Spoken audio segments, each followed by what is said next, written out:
Welcome to today's edition of State of the Matters, where top stories driving our nation will be unpacked. Now the headlines. 2027 election, Obi supporters kick off Village Boys movement. In a major development, no party, no candidacy, Obi blasts federal government. At the center of it all, ICPC conducts search at El-Rufai's residence over corruption allegations. Joining me now to dissect and break down these headlines is our in-house resource person, Kings Ojalo. I am Kasitoni.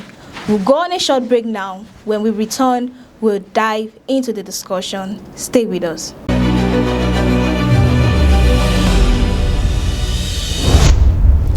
Welcome back to the show. It's a pleasure having you once again. It's good to be back again, Kasitoni, on this segment. Again. I'm so grateful thank you so much for joining us. You know, there's whole election problem happening in Abuja, and it's coming so sudden. Now let's look at this 2027 election. Obi supporters with the kickoff of Village Boys movement. Before we were hearing of City Boys, now it is Village Boys. Yes, now. You know, LP supporters, they unveiled this thing and they launched it on Thursday. And the leader of this group is Mazi Tochukwu Ezeoke. He said that this movement is earned on prosperity and service-driven leadership rather than proximity to play power or wealth. According to he cited the City Boys, meaning that the City Boys are playing to wealth and influence. Now he said that this movement is for Peter Obi. Now, what do we see in all of this movement? Well, I think they actually organized it for a major aim to build them networks, towards pollings and polling units to help mobilize the obedient movement as well. You understand? Merging with the obedient movement in order so that it doesn't look as if there is a mystery.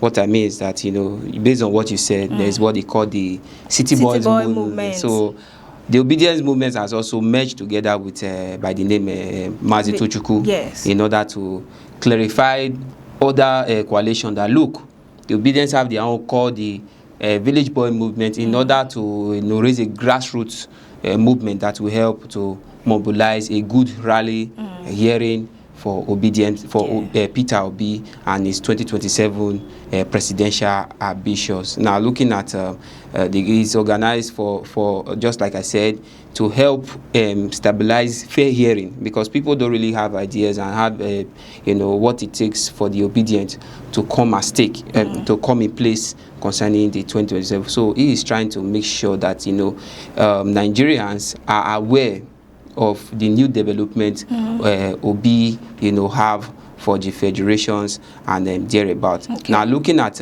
this two structure, that is the City Boy movement, and the movement is primarily targeting newly launched Village Boys movement, a grassroots platform to support Obi, just like I said, and is also there to endorse so many young entrepreneurs, and also to structure their balance, in the federation. What about the City Boy movement? We could see their rivals, whereby they are merging top billionaires, most especially in the Southeast. And if you look at the Southeast mobilization, you can see how hefty it is. That is by this City Boy movement, and we know that it is being overseen by the president, by the president of Sheyi Tinubu. You understand, and he has placed so many individual stakeholders, most especially. Okay, imagine him starting from the east. I don't know if you understand. This is a son fronting for his father. No, it's normal. It's normal. It's a good thing. But Tochukwu said something. He said that Nigerian politics has long rewarded closeness to government instead of innovation and enterprise. What does he mean by this? That is what I'm driving to. Instead of enterprise, we could see people who has been given this, who has been orchestrated to promote this City Boy movement. You could see them. We are talking of high billionaires, people who are like Obi Kubana, Cubana chief priests, one headed to head the Imo State Forum, the other one the Anambra State Forum. Now, what does it tell? You understand? Now, sometimes there's a saying that says, by their fruit you shall know them. Yeah. I don't know if you understand. So now, looking at these high stakeholders that have been given these positions to carry on, now what does it tell? You understand? These are people who has been in the front line of affairs of the country, you know, in terms of rating their wealth and doing all of that. Now, the question is, have they contributed positively? Okay, let me use the case of Cubana, for example. Now, what positivity has he contributed in the life of you so far? Is it the Keke Napep? What has he added to the value system of the economy of Nigeria? You know, I'm not trying to condemn anybody, but let Nigeria stay the fact here. I don't know if you understand. It is now there Nigeria's eyes should be open to say, okay, this is where this forum is headed to. This is what it will contribute to our life, either negatively or positively. I don't know if you understand. Yeah. So these are people who we can see. Okay, look at example, the Cubana chief priest. We know he's an influencer, a content creator who go about flirting his wealth, carrying big chain, you know, doing all kind of this. Are these the kind of people that will influence Nigeria positively? And the one and looking at the kind of people. Thank you. The Kobe Cubana himself, you know, fluently billionaire, driving all kind of private jet. What are you encouraging? How do you encouraging? How do you influence the youth? It's encouraging. Is it about wealth or about trying to give them entrepreneur that will help their life or generations to come? And from the look of things, the village boy movements are taking over the city boys. Of course, because they know start a 2 million match. Okay, of course, to all local government in the 36 states of the federation. You understand the 772 local government areas. At least their mobilization is kind of unique. Why I said it's kind of unique? At least they have visions and goals to help bring the grassroots from every district, and also helping people to, you understand. Okay, if you look at it recently, Peter Obi went to a tour in Akwa Ibom State. I don't know if you heard the news, where he tried to also inaugurate the village boy movement, and you know, in conjunction with Mazi Tochukwu and thereabout. He took a tour and he went to some of the local government and discovered that there was a school that was not well equipped. Look at children's city. I don't know, probably you will watch the video clip where children were sitting on the floor. You understand? On a rehabilitated school done by government, and yet it was unkept. No proper school facility. Exactly. And he tried to assist the government, and unfortunately, guess what happened? The governor refused the assistance. What does that tell you? You understand?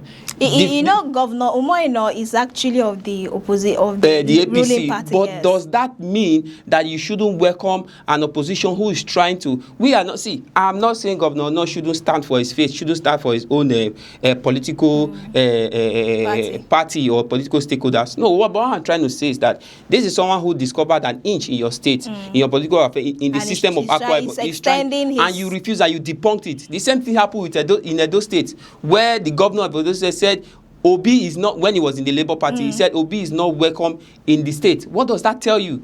You see the kind of cabals that are surrounding the APC. And are these the kind of people do we want to continue running the affairs of this country? What is the fate of Nigeria? You know, that is the question we should be asking ourselves. Yes, that brings us to this no party, no candidacy. Exactly. You know, Obi actually said that he did not willingly, he didn't leave Labour Party because he wanted to, but he left Labour Party because the federal government did not want him to belong to any party, and they did not as well want him to be a candidate for the 2027 presidential election. So how true is this statement? You know, he said because I'm bringing this up due to what he said that Edo State governor said they don't want Peter Obi in Edo State. Yes, so in terms of rally and thereabout. Now, what was his reason? He stated that he moved to the African, that is the ADC, after being informed that as long as he remained in the Labour Party, that INEC would not recognize the party.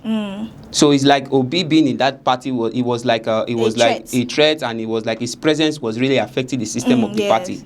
So he was not driven, but he had to live with his faith so that Labour Party will be. Let it not look as if is the reason behind. Is the problem, the fault in that party. So leaving the Labour Party was a decisive move. He took consultation from the Abia State Governor, that is Alex Oti, and he consulted him, and he gave him his go ahead. You know, there was a defense against blocking him. You know, he also, because he has also vowed that, look, he's going to contest 2027 election regardless of the allegations. Obstacle, you know, famously stated that he will not run and dare about. Now, Peter Obi, you know, has made his mandate. You understand? And looking at past record, ADC has actually boosted. Of course, but what we are party. seeing, because there was an individual, there was a critic that said, look, he doesn't think there is a primaries in Nigeria again, because the way it seems that political parties tend to, you know, have another grand, you know, screening and positioning someone.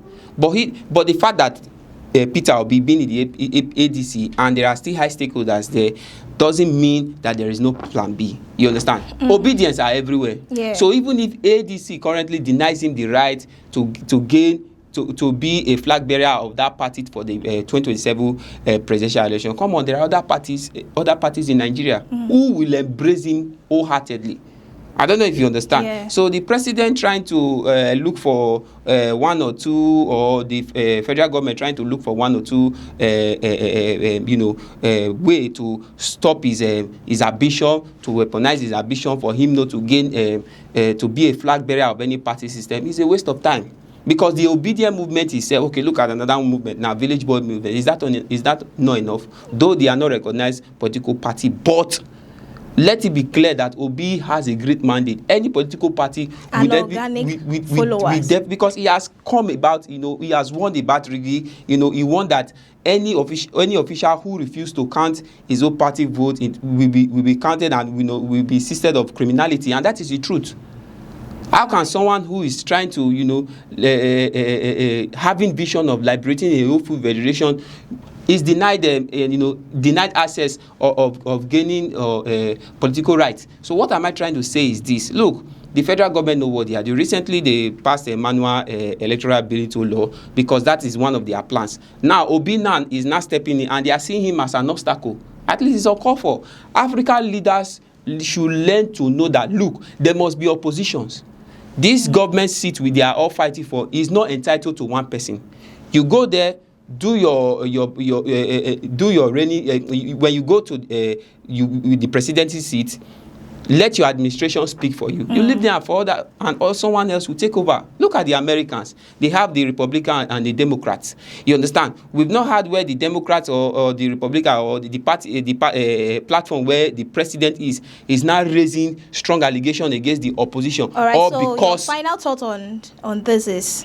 My final thought on this is this: just as the president as usually say, let the poor breathe. What I'm trying to say, I'm not trying to call be the poor, but what I'm trying to say is that let what will be. Yeah. Let those who have the ambition to run for presidency. That doesn't mean you don't have supporters. Yeah. After all, you've gotten 30 states, 30 governors have decamped to your own platform. What else do you want? You know, these 30 governors are they trying to make a political presidential Nigeria presidency hereditary for one person? Yes. It can't work. This is a democratic system, so it can't work. Anybody is entitled to contest for president and become a winner at the end. Thank you so much, Kings Ojalo. You know, this is a very wonderful analysis, I must confess. Honestly, and then you have to state the facts. Yes, looking at let's go back to El-Rufai, the former Kaduna State governor, moving from one agency to another. Previously on Monday, he was taken by the EFCC over alleged 432 billion corruption probe linked to his time when he was a governor in Kaduna State. And then after spending 48 hours with the EFCC, the DSS took him, saying that he took over his involvement in cyber crime. That's including claims of unlawful interception of phone connections allegedly connected to the office of the National Secretary Advisor, which he accepted that he actually did it. Then on Wednesday, the ICPC took him again, and now they did not state the reason why he was captured, but they went to his house to search the place, which his lawyer Ubong Akpan said it is unlawful for the ICPC to go and search his house. Now my question is, why are these people prosecuting him? Why are they arresting him from one place to another? Is it because he left the APC and started tackling the president's government? Well, we would say because he just left the APC. That is not the only reason, because a whole lot of high stakeholders are not in the APC. Okay. But looking at the case of El-Rufai, he has been a great critics of the ruling party and also this current administration, looking at the ups and downs the economic system of Nigeria is facing. So definitely someone must have to come out and speak on behalf of those who can't speak out. You understand? Okay. So that is the reason. Now the intercepting of the former Kaduna State Governor, that is Nigerian El-Rufai's house. They also talked about that is the ICPC, accusing him of also one related financial misconduct, which include 11.1 billion Kaduna Light Railway project, probably within highlighted that earlier on. But that was the reason. Now going to his house, the ICPC has always been a watchdog, including the EFCC. And these are watchdogs, that will probe or propagate any high stakeholder probably who has had misconduct and has one or two illegal, thing, in the federal level and thereabout. So probably they are doing their job properly. Okay. But the question is, why El-Rufai and why at this time? You understand? I won't deny the fact that El-Rufai was wrong when he went to, when he had one or two intercepting the NSA communication device on how he was aware of his arrest so soon. Yes, probably that is against the law and we can't deny the fact, and it's a criminal offense. You understand? Because from my understanding, doing such might put the federation at risk. Okay. Getting information from the security high level, you understand, which you might want to leak some secret of security and details and thereabout. Now looking at this, yes, the ICPC going to his house, just as the lawyer said, Obong Akpan, is unlawful indeed. You can't just intercept the house of an high stakeholder up because of progress against him. You understand? But nevertheless, the case of El-Rufai is a case of how will I say it? You are not keen to alliance with the administration, and you don't want to stand for his ambition in contesting. Instead, you are standing against. Let's just state the fact here. Okay. So El-Rufai, in fact, more allegations will be raised against him.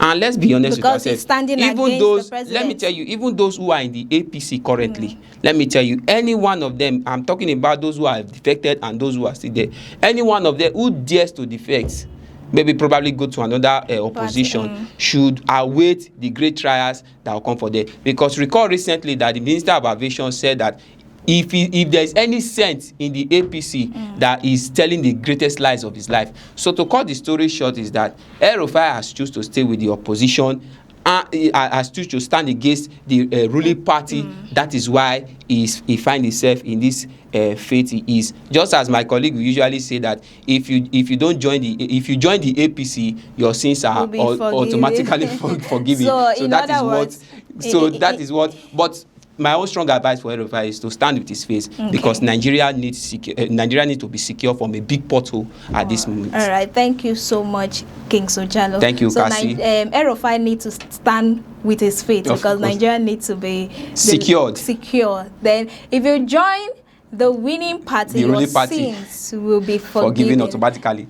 Just like as Oshiomhole have said. Okay, thank you so much, Ojalo. Thank you so much. That's it on State of the Matters. Many thanks for staying tuned. I remain your host, Cassie Tony. It's a bye for now.